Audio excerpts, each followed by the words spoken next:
YS Vivekananda Reddy హత్య కేసులో మరింత లోతుగా దర్యాప్తు జరిపించాలంటూ ఆయన కుమార్తె దాఖలు చేసిన పిటిషన్ పైన సిబిఐ కోర్టు కీలకమైన ఉత్తర్వులు జారీ చేసింది. వైఎస్ సునీత చాలా మంది పేర్లను ప్రస్తావిస్తూ వాళ్ళందరి మీద ఆరోపణలు చేస్తూ వీళ్ళందరి పాత్ర పైన దర్యాప్తు జరిపించాలంటూ లేటెస్ట్ గా కోరారు.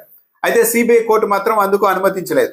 వైఎస్ సునీత చెబుతున్నట్టు ఈ పేర్లన్నింటి మీద దర్యాప్తు జరిపించడం అంటే మళ్లీ దర్యాప్తును మొదటి నుండి చేయించడమే అవుతుంది అని కూడా సిబిఐ కోర్టు అభిప్రాయపడింది. వైఎస్ జగన్మోహన్ రెడ్డి ఆయన సతీమణి వైఎస్ భారతి మీద తదుపరి దర్యాప్తు అవసరం లేదు అని కూడా సిబిఐ కోర్టు స్పష్టంగా చెప్పింది. ఎందుకు తదుపరి దర్యాప్తు అవసరం లేదు అని చెబుతున్నామో అందుకు కారణాలను కూడా సిబిఐ కోర్టు వివరించింది తన ఉత్తర్వుల్లో. జగన్మోహన్ రెడ్డి వైఎస్ వివేకానంద రెడ్డికి దగ్గరి బంధువు. ఒక బంధువు చనిపోయినప్పుడు ఎవరైనా సమాచారం ఇవ్వడం అన్నది చాలా సహజంగా జరుగుతుంది. కాబట్టి జగన్మోహన్ రెడ్డి ఇంటికి ఫోన్ వచ్చింది కాబట్టి దాన్ని అనుమానించాల్సిన అవసరం లేదు అని కూడా సిబిఐ కోర్టు అభిప్రాయపడింది.